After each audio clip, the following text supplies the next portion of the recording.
Hello, everybody. How you guys feeling after such a great doc? I'm going to go ahead and invite Michelle Smith out. She is an executive producer of the doc and VP of Estate and Legacy Brand Management at Concord. How are you doing?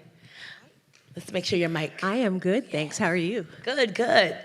Thank you so much for joining us. As we explained, we're dealing with some travel stuff, but we got it. We're gonna talk about it. Talk to me about this documentary. How did it come to be? Wow. Well, I've had the pleasure of working with Stax artists for the last 17 years. And over the last, I'd say the first 12 of those 17, they would say, can you help us get a new documentary? We do not feel that our history is being represented the way that it should be, the way that we lived it. So in working with Sophia Dilley from Concord Originals, we had the pleasure of working with Lalo Productions and White Horse Pictures to find the right storyteller, which was through Jamila Wignot. And we wanted to make sure that there was representation. There's many stories told about Stax Records, and representation matters. And when you spoke to the artists who lived through the Jim Crow era, they wanted to make sure that their stories, you know, they made beautiful music within 926 East Macklemore, which is the original site of Stax Records in Memphis, Tennessee. But they could not walk on the streets together. They could not even have conversations without the threat of being arrested. So they wanted to make sure, as they are all older, and we love to preserve history and legacy, and this is American history, we wanted to make sure that their stories were told from their voices. So with Jamila Wignot and her expertise, and with Ezra Edelman and Carolyn Waterlow and HBO, we have this phenomenal 4-part series. And I hope you guys get to see the other 3 episodes, and if you haven't, please tune in. They're amazing. And the artists literally call every day saying thank you. We couldn't put everybody in there, but you have a large section of Stax artists, so. Yeah. Talk to me about how you guys decided to include Jamila and the importance of having Black creators behind this documentary. Well, it started there. It started with looking at who would executive produce, in the sense of with Lalo Pictures. If you know Ezra Edelman and Carolyn Waterlow, they came off of the I always say it's a 10-hour, but it was the O.J. Simpson docu-series. And his voice, their voice was very important, as they are the ones who tapped Jamila. And to hear, Jamila was working on Ailey. She has such a wide knowledge of production and a breadth of our history that she just made a perfect director for this. And also, like, the thought of someone who could seamlessly walk into the lives of these artists who needed to trust someone with their stories, she was perfect for it. So it was nice to work with her to share my knowledge and say, okay, this is the director who's going to try and discover your stories, and she has done a phenomenal job. And we're very proud and happy that literally this is going to be the story that is going to be in schools and is going to tell for the next however many years and generations about Stax Records. So. It's amazing, yes, clap.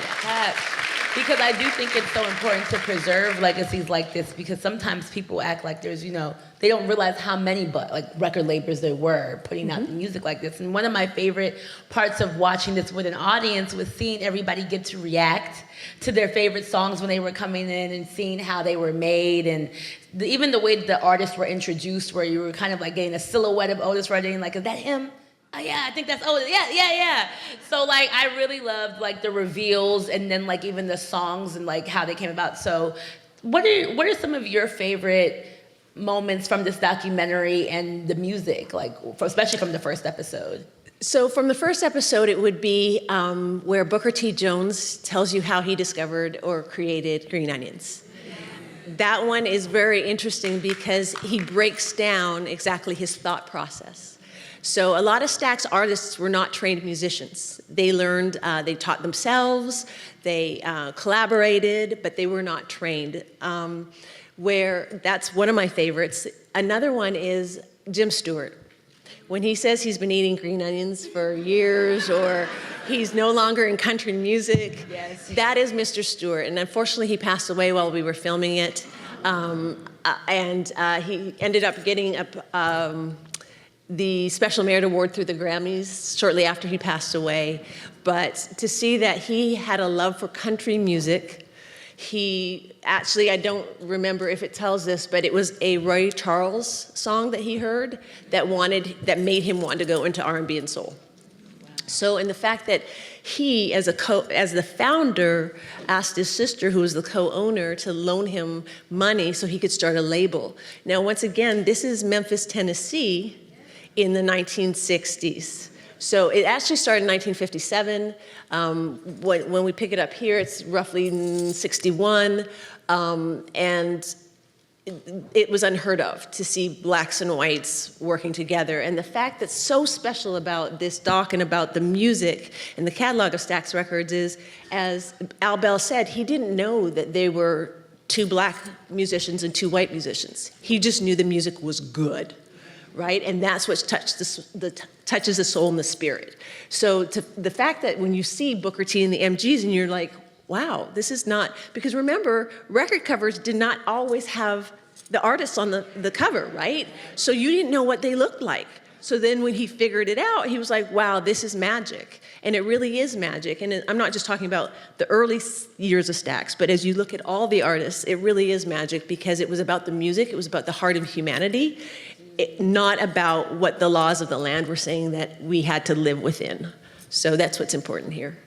Yeah, and speaking of the community, because a lot of times in the documentary it was emphasized how it's a family, and even when people walked in, they could feel the family vibe. What was the community's reaction to the documentary? Did you get to be there when some of the artists watched this? So Jamila and I flew into Memphis, Tennessee about a week before it came out. And we only allowed the principals that were in all 4 episodes to be in the room. We showed it at the Stax Museum of American Soul Music in Memphis. And it was a long day, brought in some food. And literally at the end to see Al Bell, and I'm not going to give this away, but if you know the story, Stax went through some high highs and some deep lows, some crushing blows. And when you see Mr. Bell, who is 84 years old, and he has not always been in good health, take this huge intake of breath, and you see literally his shoulders drop about 2 feet. And he said, with tears in his eyes, thank you. At least my story, the truth is about to come out. So imagine this is 50 years he's been living with this, right? Because Stax, not to give the ending away, but you can Google it, closed in 1975, the original Stax Records. So when you see a man who literally for all those years has been living under a microscope or living under false accusations, to see him at 84 go, wow, at least it's coming out. So that's what makes me happy, because although unfortunately, you don't see all the artists, like people love Eddie Floyd, you do hear Knock on Wood, or William Bell. You don't see all the artists because there's a plethora of Stax artists. However, it touches on some of the important stories that help build the company and help destroy the company. So, yeah, I was also curious to because about what the core, perhaps message or theme that they wanted to be shared about this story, do you think? And was when it comes to this documentary, like, for him to sit there and say, like, I'm so glad this is finally out, and like, people can see what we did. Well, what was also interesting is 2 people we had about 26 people in the room. 2 people also went up to him and said, Mr. Bell, we didn't know. We didn't know this is what you went through. So when you have a label and you have employees and everyone thinks that they know what's going on within a company, we all do that today, we know what's going on in the C-suite. We really don't. So when he was going through what he went through, and I'm not going to tell you what because I want you to see episodes 2, 3, and 4, but they had no idea. They had no idea what he went through. And after the demise of Stax, they still didn't know until literally they saw it for the first time when we aired it this year in Memphis. So, but what's special to them about this is that they could come together. Like any family, there's dysfunction, But they came together and they knitted themselves together, and even if you didn't agree in private, in public, they have always agreed. So that is why this is a very special story. It's the first time they're telling their side of the story because they've always agreed in public, and this is the first time, and it's not mentioned in the docuseries, that they never called each other and said, what are you gonna say? What are you talking about? They just literally let their hearts go, and they let their hearts tell the story. And that's what's so special about this, is because, I know I said it before, this is American history. No one can rewrite it. They lived it. They're still living today, those who are still living today. And the music will last longer than all of us living in this room. And that's what's really important, because we will see and hear what they went through as we listen to the music throughout the next generation. So. Yeah. I'm so glad you brought up about how this also is a story about America, because I wanted to ask you how you feel that Stax contributes to the broader conversation about race, music, and culture in America. I love the integration of literally what was happening in Memphis at the time.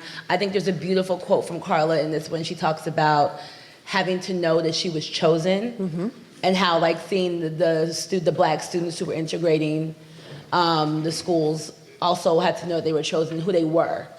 I think it's often, I especially as a journalist love to tie together how music and society and race in America all play a role. Do you have any insight about that part of the documentary? Well, I would say a couple of things. Stax, Isaac Hayes, is one of the most sampled artists. So the younger generation loves Stax music as well and loves to put it in their songs. David Porter still works. She's here! Yay! Good to see you. You made it! Oh, I made it! Fresh off the plane! Hi, everybody. Nice to see you. Okay, continue. So I was just saying, I was just talking about the samples, and then also, we were talking about the younger generations. Yes. I think it's also the importance of, and some of you also know there was a concert called What Stax back in 1972.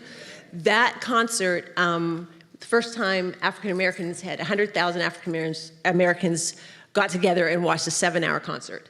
Wow. So the fact that music concerts go on today, I think it is the premier concert that shows we can all get along, we can hang out for 7 hours and nothing goes wrong. So I think that just shows the testament to young people today can learn from what Stax did in the past, but they're trying to, and as we are the elders, may we help them along the way to show that it can still work today. Yes. So, sorry. And also such a reminder that Beyonce's Renaissance World Tour does not hold the record for the longest concert. But yes, Jamila, I'm so glad you're here. Can you talk to us about what it was like directing and being behind the vision of this documentary? Yes. First of all, thank you all for coming out. This is extremely special. I'm very honored to be here. Directing this series was really a gift. I think, originally I really only knew about the music. I was a fan by way of Otis Redding. He was my gateway drug to the Stax catalog, as I think he is for so many people. But I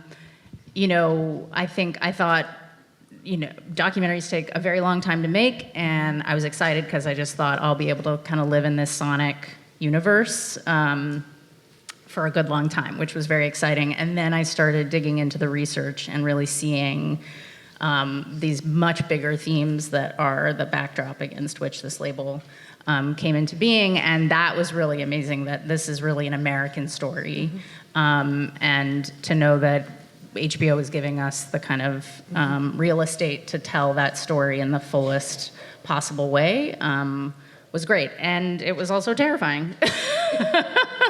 Because when you work on films about other artists, you have to make something that's gonna live up to that art. And that was certainly a burden that me and my amazing team shouldered every day. And it's funny, I was just talking to somebody yesterday, getting all these amazing Stax folks to participate in the documentary, you're like, I'm gonna do it. You want me to tell the story? I'm gonna tell the story. And then you're like, oh God, I really hope I can tell the story.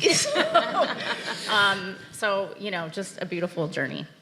Yeah, I loved the interviews. I wish you could have seen the audience reaction because they had everybody cracking up in here with the descriptions. I think at one point, somebody was pointing out Isaac Hayes' outfit, like color by color.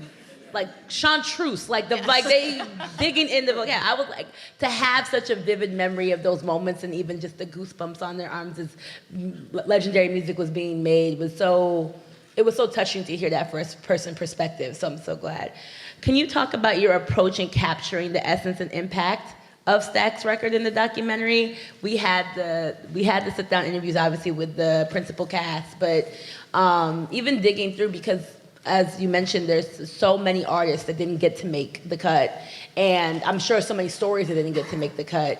So how did you go about deciding, even from the historical backdrop of the school integration that was happening in Memphis at the time, what parts to intertwine in this first episode? Yeah, well, that's always the kind of burden of making any kind of music documentary. It's like you just know you're never going to be able to do justice to the full catalog.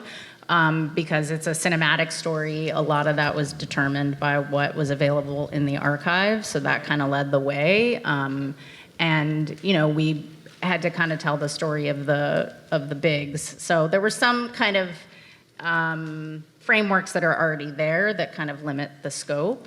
I think mostly what I wanted to do was create like a very witness-driven experience of the story and to feel as much like you were in the points of view and perspectives of the subjects as they lived this experience in real time. So, and that's kind of what I'm into just generally as a filmmaker, creating these kind of very immersive experiential journeys.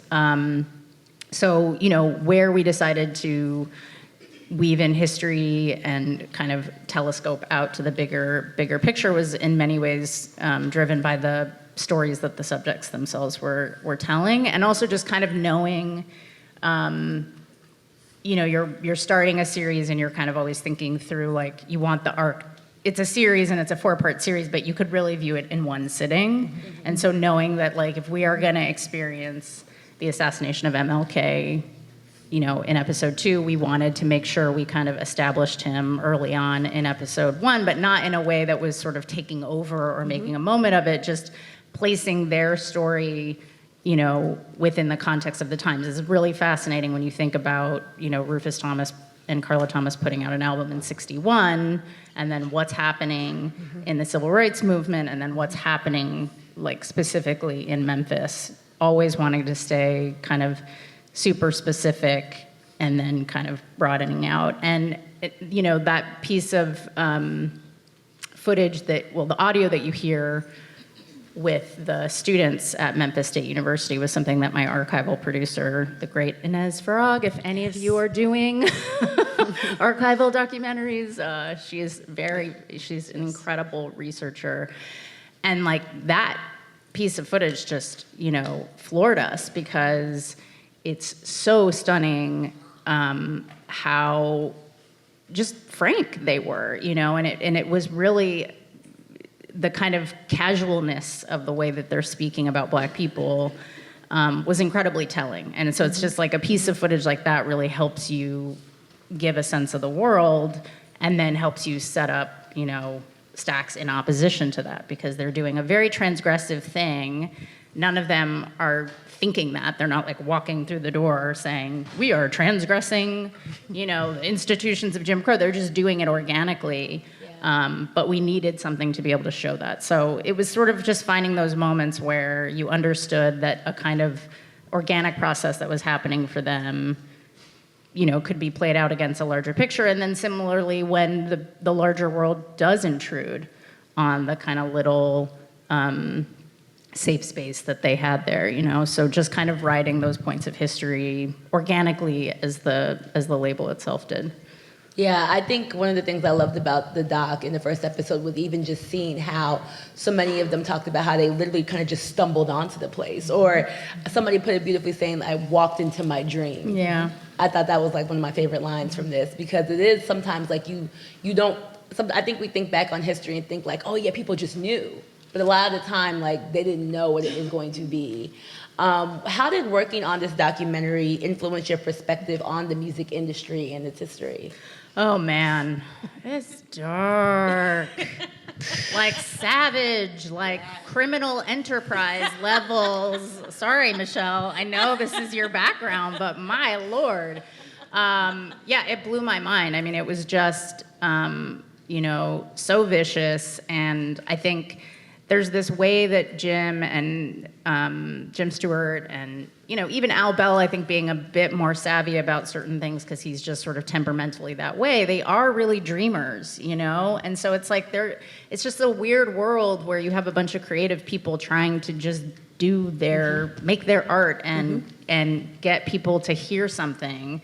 And then the industry is just filled with people who kind of understand how to run the game.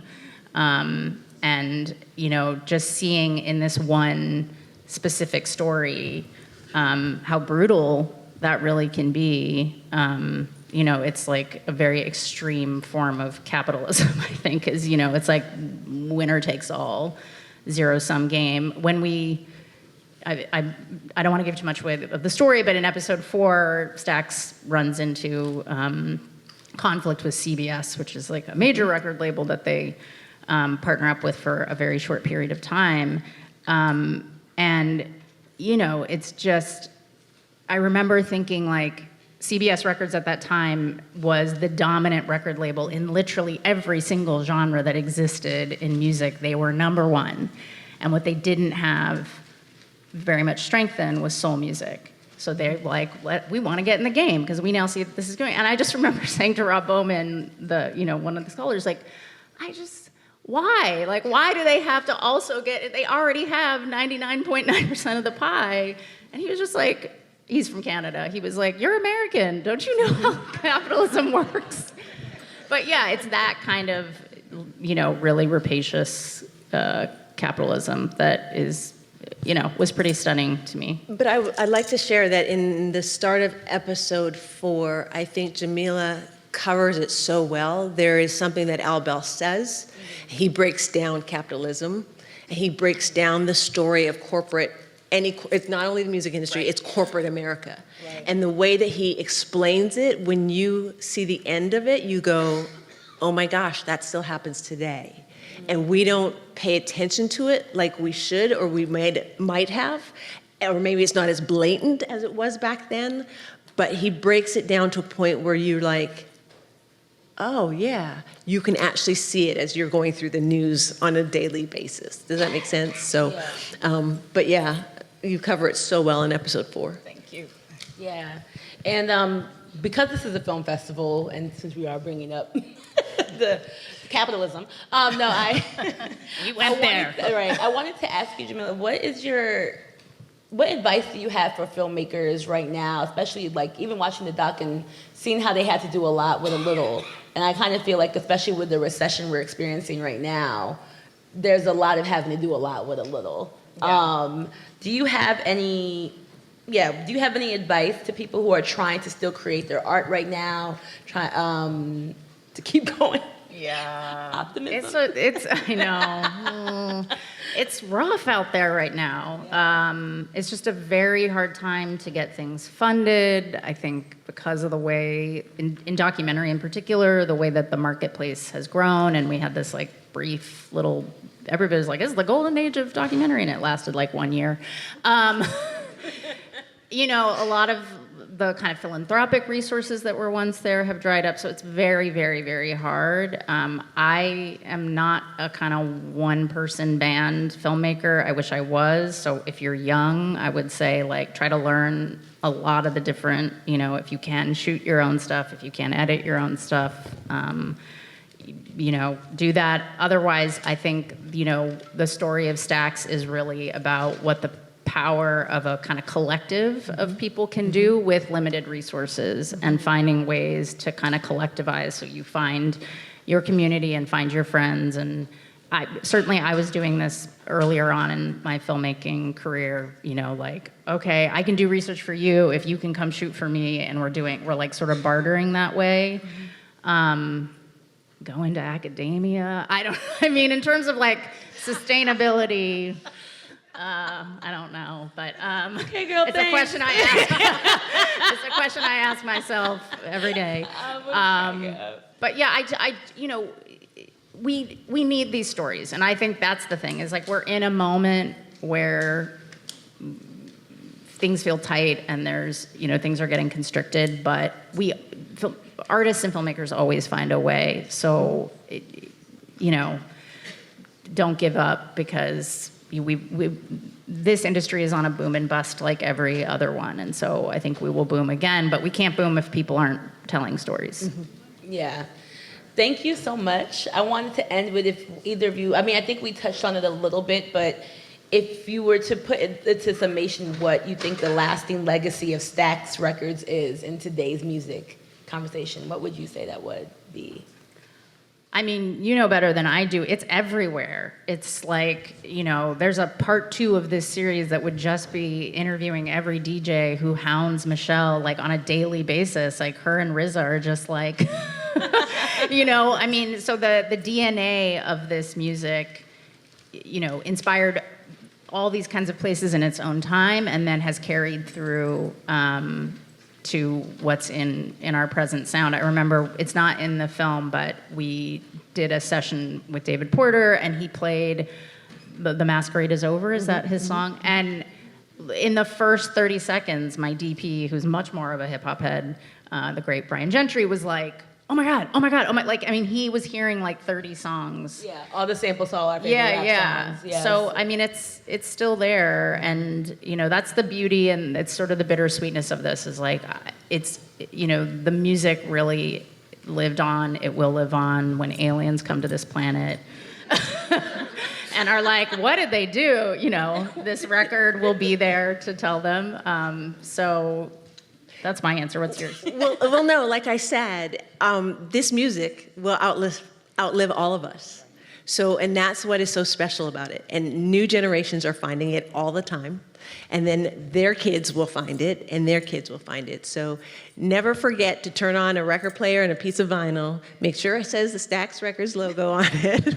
But no, that's the way that we educate our kids, through the love of our music, through the love of arts, through what we think is important. And if we don't continue to do that, what are we doing to the next generation? So it's exciting to see that this music is living on and being sampled and enjoyed today. For sure. And I think one of the best parts about watching this with this group was you could kind of feel people remembering their moments with this music. Mm-hmm.